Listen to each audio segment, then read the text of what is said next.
Yo, what's good, everybody? It's your boy 005 Dynasty. I am back with another video. Let me teach you guys how you are being controlled.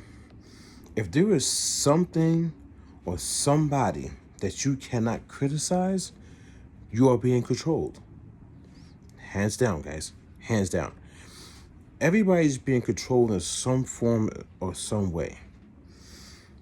But when somebody tells you you're being controlled, you don't see it. You don't understand it. But if there's somebody or something that you cannot criticize, you are being controlled. For example, I'm gonna jump straight into it. I go to work. There's certain things that I see at work that I want to say that I don't agree with. But I cannot go outside of that workplace and criticize my job, where I receive my income to support myself and my family, which means I am being controlled. I have the fear of losing that source of income, so I have to follow, even though I don't agree. I can't criticize. I can't go make videos about my job and say this and say that. Otherwise, you'll be fired instantly, right? And they're going to say something. They're going to say, they're not just going to sit there and let you criticize their situation. So you're being controlled, right? But see, me on the other hand, I'm not being controlled in that sense, because while I'm at work, I'm pretty much the only person that says stuff, guys. I say that, I'm like, hey, this ain't right, this ain't right. This is what I see. I don't feel comfortable with that. I'm not, you know what I'm saying? I say it, and they respect me for it. But other people don't say nothing. They go along with any and everything. Even something that they don't even want to do, they'll just do it. Even though if it's not right, they'll just do it. Let's take social media, for example, guys. There's certain people on social media that you follow, that you're subscribed to, that you pay memberships for, that you watch every single day. Every time they upload a video or they go on live stream, you're there. And guess what? You can't criticize that person at all. You say one thing, this person turns around and attacks and sends their army out to attack you. So what does the watcher do?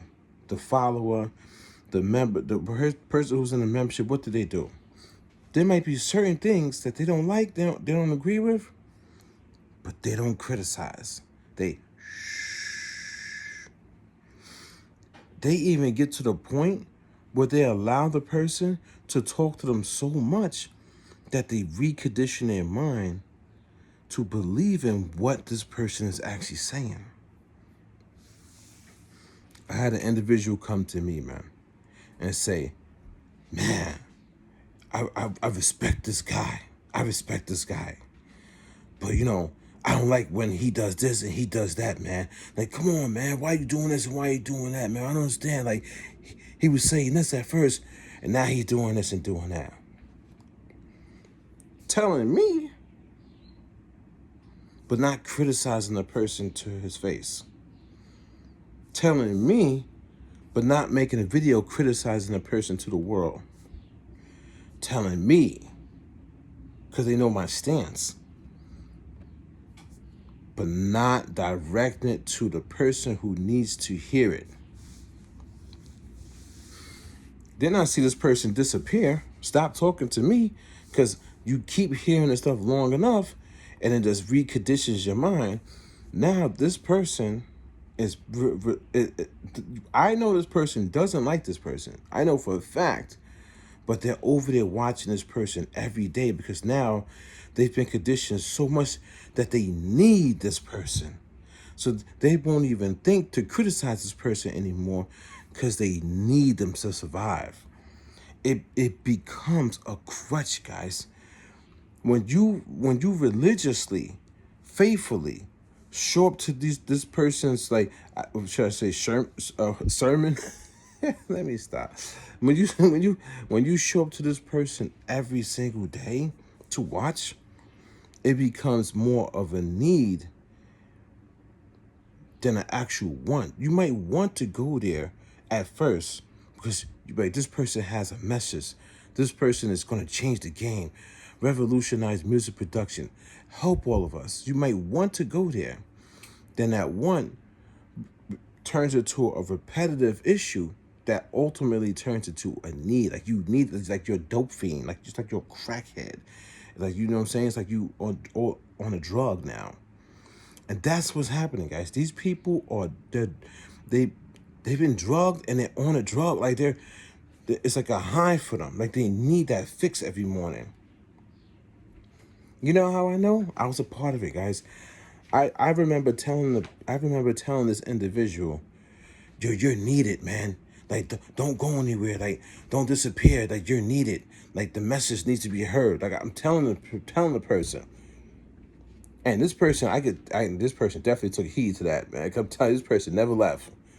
Never left. Before, they weren't here, but now they're here forever, doing the same thing every single day.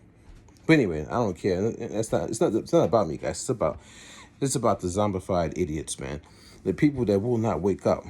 The people who will not criticize their master. There's no possible way. Now, this is the thing that's crazy. There's no possible way on this earth that somebody, even if they rock with you, doesn't have one bone to pick with you to criticize you about. People tell me all the time, hey, yo, man, I don't like you saying your boy. You should be saying your man. This guy told me that. He said, you should be saying your man. And your man. You don't say your boy. But I've been saying your boy since, like, I was a little kid. You know what I'm saying? So it's like, it's embedded in me. You know what I mean? So it just comes out. There's no disrespect. It just comes out like that, right? But the person told me that. Criticize me, you know what I'm saying, for saying that. You know what I mean? Now, did I like that he said something like that? No. Did I address it in the video? Yeah. But now I understand. Like, people will have some form of an issue with you. It's okay. It's okay. And they should criticize you. But then when they criticize you, you don't attack them. My problem is, early on YouTube, I would attack people. Now I'm starting to understand, I hear people out. Let them criticize so you know what's happening. You know what I'm saying? And then what you can do is just explain to them, hey, I get what you're saying. But this is just something I've been saying all my life. No, it's no disrespect. You know what I'm saying? It's just my little slang. And then keep it moving. You know what I'm saying? It should be a mutual respect there. But what we have here on YouTube is we don't have a mutual respect. And once again, I was a part of that, but now I'm not. Now I see clearly now. The mutual respect should be, hey, I give you some information, you go about your day, and that's that. You know what I'm saying? If you don't like something I say, you can criticize me, and then you go about your day, and I go about my day.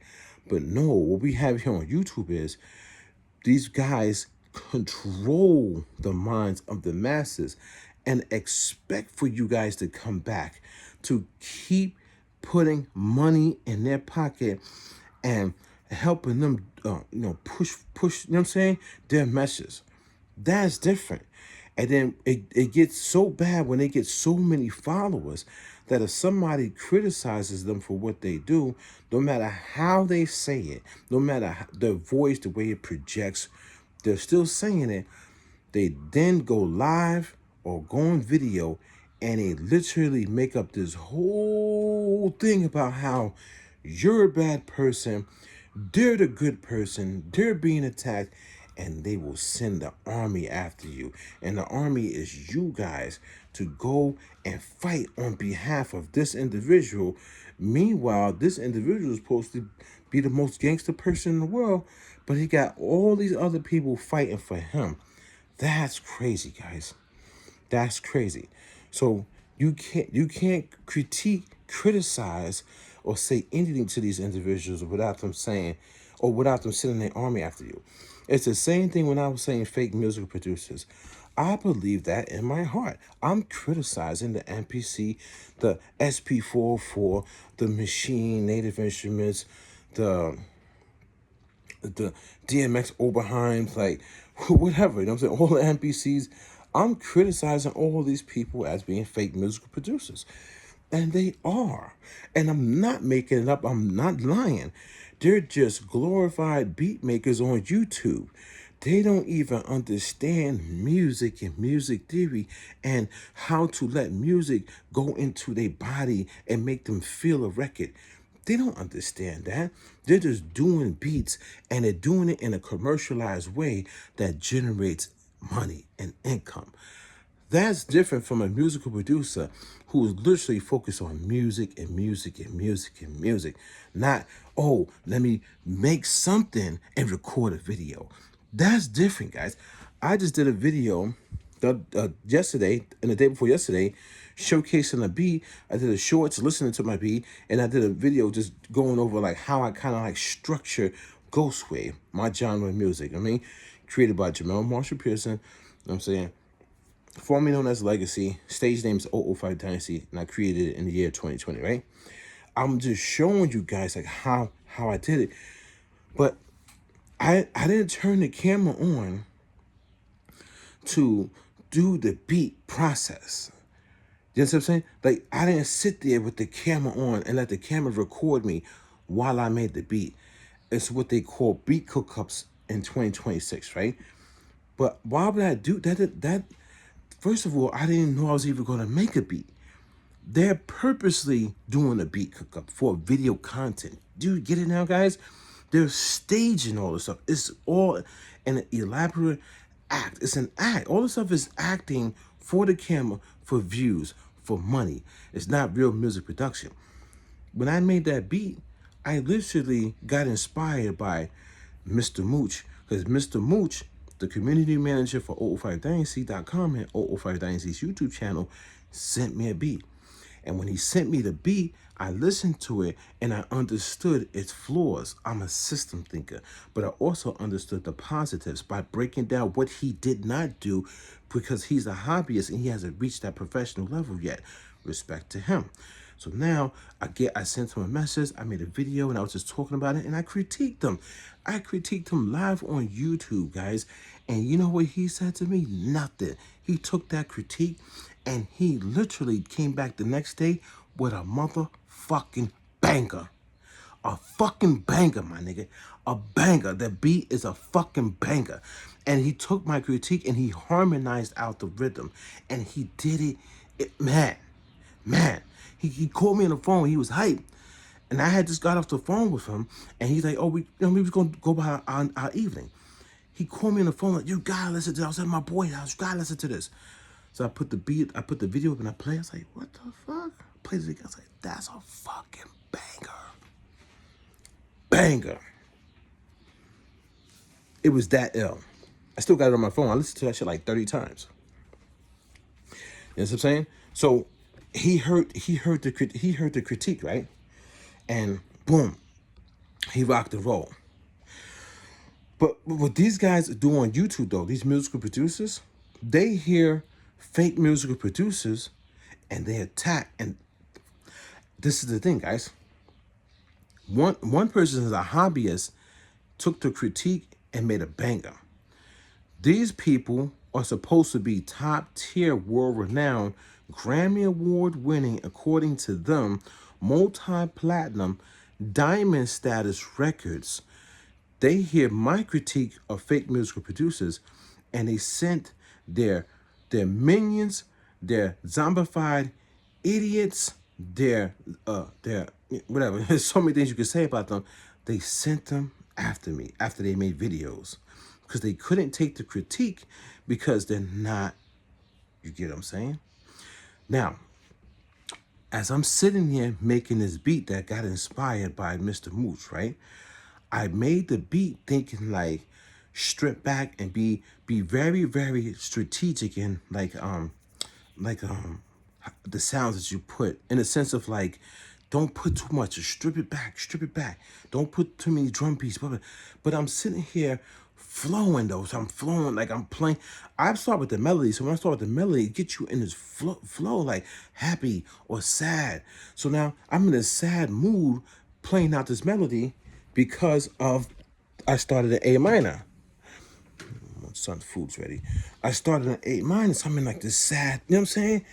And next you know, before I knew it, I was halfway done with the beat. Halfway done with the first loop, which is pretty much the beat, because that's the chorus, right?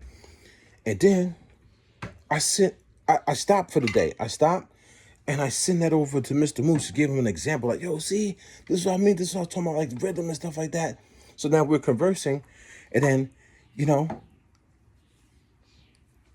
the next day, I get up and I finish it like 6 o'clock in the morning. I finish like that loop. And then I upload the video and I put it on YouTube just to show people. And Mr. Moose was like, yo, that's crazy. But you see, there's a whole song concept. It's so much, not song concept, but it's like the beat is like storytelling. There's so much with the beat already, just off of just GP, not trying to record for YouTube. You understand, guys? Like I was thinking about, I was inspired. Then I'm thinking about films. I'm thinking about a sad scene. I'm thinking about all this stuff. Not YouTube. YouTube was an afterthought. I made the YouTube video just to, and hear me out. I made the YouTube video to document the medium, to solidify the copyright. Because once you make something, you can copyright it. I mean, it's copyrighted when you make it.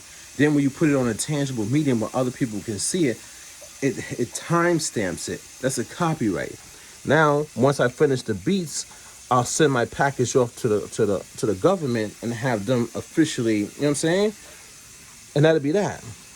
But at the same time, I'm also just want to see what people are going to say about the beat and not about this fake musical producer process of like, oh, I'm doing a beat cook up and all that stuff. So now, people are going crazy. They're going crazy over the beat. And now the beat, I know the beat could be sold. I know there's money there, right? But am I worried about the money? No. Am I worried about, you know what I'm saying? Any of this other stuff? No. Sorry, guys, I'm getting stuff ready for school. Should be. And it's like this. I think I said that wrong. This is what I'm going to say. Was I worried about money when I was making the beat? Was I worried about YouTube when I was making the beat? No, I was inspired and I was fully invested. And since I was inspired and fully invested, that beat came out crazy. It's not even in the full Ghost Wav format yet. It's technically in the beginning stages of, like, if you want to say hip hop-ish, cinematic hip hop-ish. If I pull the drums away, it's straight up a cinematic loop that could be put into a film sync license, and easy. When I put the drums in there, percussion, then it turns into like more of a swing, more of a hip hop, and it doesn't even have the full swing in it yet. I didn't even take the drums and stuff off the grid yet. Now, in order for me to turn it into Ghost Wav, I have to start changing the key of the song throughout the song to make the song ascend and descend, okay? That's Ghost Wav. So I have the option to do it now. But I'm not even worried. The song is going to come to me. The beat is going to come to me. I'm going to work on it. I'm going to chill with it. I'm not going to run to YouTube and do something that's staged for monetization money. I wound up dropping other videos yesterday. I could have kept going on that.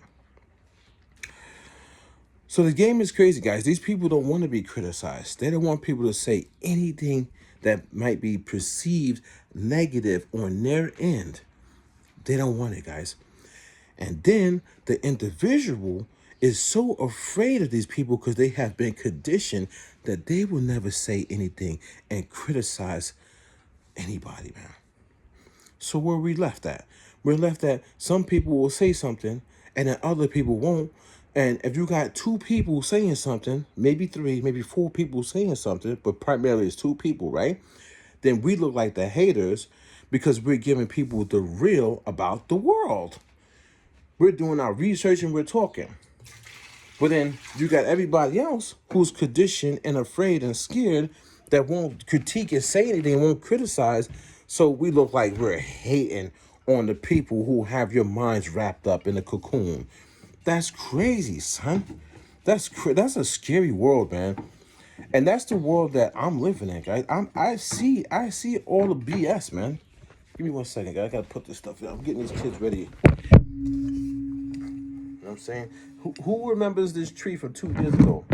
If you watched my vlogs 2 years ago, when I first started teaching myself how to speak properly on camera, this thing was mad small. Look at this thing. This thing, it's a money tree. That thing is crazy. I should sit right at this table, had this window behind me, and this tree was a little tree. Look at that thing. You can look. This thing is look at so many leaves. And my girlfriend, she comes over here. She talks to her. She's like, "Hey man, you doing good, buddy? You growing really good." And then look, it's still growing. There's another stem right there. That thing is growing. And more over here, I think. But yeah, let me finish getting this stuff. But think about it, guys. You can't criticize nobody because it's hate. I never understood because when you look in a dictionary, right, and you look at the word criticize, it doesn't say anything about hate. I get it, man. People will twist the narrative. They have to do any and everything to make themselves seem better than the next person. When I say people are hating, they legit come to my YouTube channel and they say the most egregious things that I don't even show you guys. That's hate. That's you know what I'm saying? They be disrespected. They don't even criticize. They say your beats are trash. That's hating. You're hating because this other person has manipulated you. They don't come and critique and say, "Hey, I noticed that bass line is off. This whatever." Now, that's what helps. I had a guy tell me like on Instagram like a month ago, 2 months ago, and I didn't reply to him. But he said, "Oh, one of my beats," he said to me, said my bass line sounds like it's off." Now, mind you, I made this beat a while ago, and I don't remember if it's off. It sounds okay to me, so maybe this guy's ear is tuned better than mine. And I'm not gonna go back and fix the beat or anything like that. So what I did was, this is what I did. For all the beats that I made after that, I paid attention to what keys I was pressing in the bass notes. Before, I would make a melody and I wouldn't match the bass notes with the melody. I would just play the bass notes how I felt. If it felt good, then to me it matched up with the higher frequencies, right? The mid-tones and the highs, right? Now, if I start in A minor, I make sure my bass line starts in A minor. So there's nobody can ever say again that the bass line is out of key. They can't say it no more. And that's the reason why this beat that I played yesterday is so flawlessly done, because the bass line doesn't have the same pattern as the main core melody, but it has the same keys. So if I press A minor first, the bass is A minor first. If I press G second, the bass is G second. If I press F third, the bass is F third. And if I press E fourth, the bass is E fourth. And then when I go back up the scale to make sure like I start on A minor again, like I gotta go to F and I gotta go to G, I make sure I press the right one. Either I go up, you know what I'm saying? You know what I'm saying? A half step to the sharp, or I stay on the white keys. You know what I'm saying? And in that last beat, I'll even tell you, I went up. So I start the song in A minor, but I borrow from A. If you understand that philosophy, guys. Because the F sharp, the two sharps is in A, is not in A minor. So I borrowed F sharp, G sharp to bring the song back to A minor. But now I know this because I know music theory. I know how to play the keys. I know how to play the piano, guys. I know it now.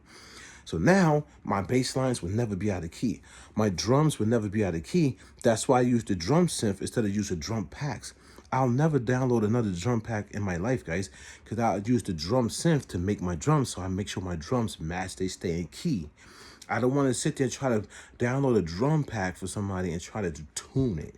No, I'm just going to make sure my drums are just flawless from the get-go. Snares, hi-hats, tambourine sticks, claves, all that stuff, bongos, they're going to be in key. So now I'm perfectly in pitch and in key with my beats because of some critique that I got on Instagram like a month ago. And I didn't hate the guy. I didn't send the guy a message. I just heard what he had to say, and now it changed me. But when you say these people are fake musical producers, it doesn't change them. They double down on it. They actually send out their minions to come and attack you. So, man, that critique made me a trillion times better musical producer. And in fact, you know what I might do? I might even go to that Instagram comment and tell a guy, thank you. That's what I'll do. I'll go tell him, thank you, man. I appreciate that. You know what I'm saying? And just keep it moving. Simple. This is your boy 005 Dynasty. Don't forget to Google me, and I'll catch you guys in the next one, all right? And I'm out.